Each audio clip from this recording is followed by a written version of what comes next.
Welcome to the Create a New You show, helping you to do better, go further, have greater, feel exceptional, and improve the quality of your life. Here is your host. I am the Sharonda.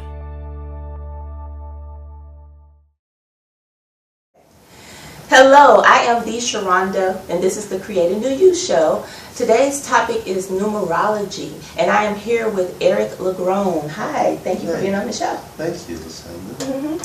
Tell me something about yourself. Tell them about you. My name is Eric Lagrone. I am 43 years old. I have been a studier of occult, ancient sciences for many years now. Pretty much going probably about the 25th year. I started at a very early age.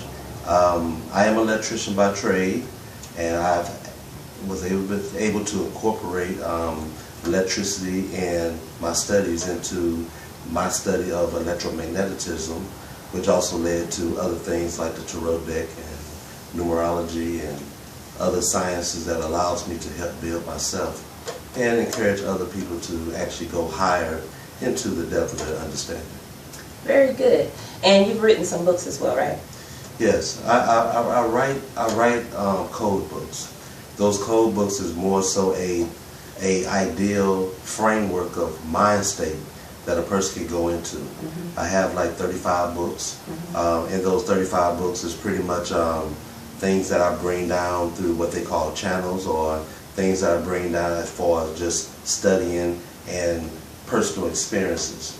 And even though it's not written in a usual form, like somebody who writes a book, it is a encyclopedia of many ideals that any person who decides to open up one of those books is able to actually expand their own mind.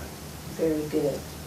So today we're talking about numerology, and if you would just kind of give a little brief synopsis of what numerology is, and maybe go through a few numbers. Okay. In numerology, a lot of these systems that we talk about today in the occult world actually comes from or being reintroduced inside of our own sciences. If you think about Moors in Spain, or the systems that was over here dealing with the Mayans and the Aztecs, or the ancient Egyptians or the Chinese, what you will find is a method by which people can understand information from this world, the etheric world that we're in, or from the world beyond, the cosmic world. You know, we have an axiom of know thyself and as above, so below. So we understand that all things are connected. And though we're going to talk about briefly about numerology, it is here to note that when talking about numerology, there's other axioms and understandings that need to take place in order to really understand the number system. We view the number system today as a system that provides a way of simplifying through adding, subtracting, multiplication, division, basic methods on how to deduct. But we never take those sciences and thought processes and reincorporate those back inside the psyche. And when you bring the numbers back into the psyche, the dimensions that you could understand and the science that you could understand totally changes by the simple ideas of what we call today numbers. We take numbers today and we use it as counting things. Whereas in the cosmic world, or in the world of or higher sciences, all things are one. And with all things being one, everything that comes from the one is a more complex from the one that sheds more light on the one. So it's like if we start off as a triangle, or equilateral triangle, and we go all the way through to a platonic solid like the dodecahedron. As the expansion of that one becomes the many, what we will find is in the many we can see the many variations that the one represents. Okay. You see what I mean? And that's the reason for the expansion and the contraction of numbers. Okay. When you look at numbers, numbers is not really a counting method in itself. In the Kabbalah, is more so a principle that is used to break down a science. In other words, you might have 1 means knowledge, 2 means wisdom, 3 means understanding, 4 means cultural freedom, 5 means equality, 6 may means power, 7 may mean God, you know what I mean? 0 may mean cipher.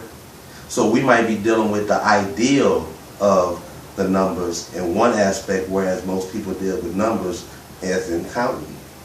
Now, does 8 and 9 have a meaning?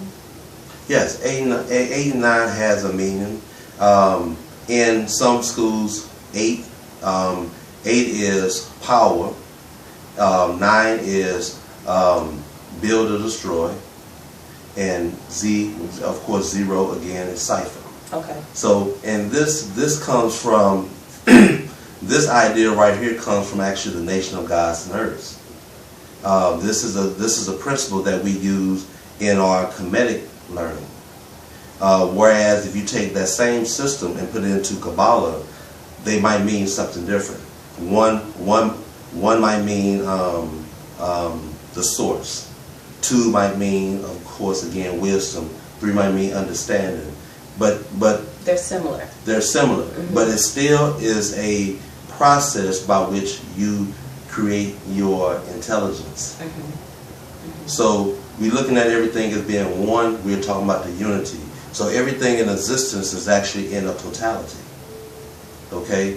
When you see something, when you project your creative forces into society and you actually be able to perceive something, you're taking creation and perception, and in between that is your conscious thought. So you are actually creating and being a part of the same creation at the same time. So, but when you see something on the opposite, what you're seeing is a polarity. And then when you see things come back together, you're seeing things in that trinity. Just like in the trinity, you have 2 circles, and those 2 circles is of equal radii. And inside those 2 circles being inside of each other, you create a line. Those 2 lines and those 2 points creates what we now call the vesica Pisces, or the womb. This is where things actually start bringing themselves into creation. And then from that creation becomes the 4. The 4 is symbolic of how things have moved from air, fire, water into ether, earth, space. Okay. 5 is the creation, whereas it becomes what they call the microcosmic snowflake. It's the idea that everything is in 5s. Every human being is in 5s. Okay. Animals are in 5s. Okay. A lot of plants and animals are in 5. So 6 becomes 6 could be an ideal of a gateway. That's why people are buried 6 feet deep. And things like that. Okay. This is a level of things. Something is going into a metamorphosis. 7 is perfection. 7 is like death. You died. 8 is being a part of the infinity. That's why 8 is the sign of infinity. And of course 9 bursts everything out into the new cosmic reality, which is the divine feminine.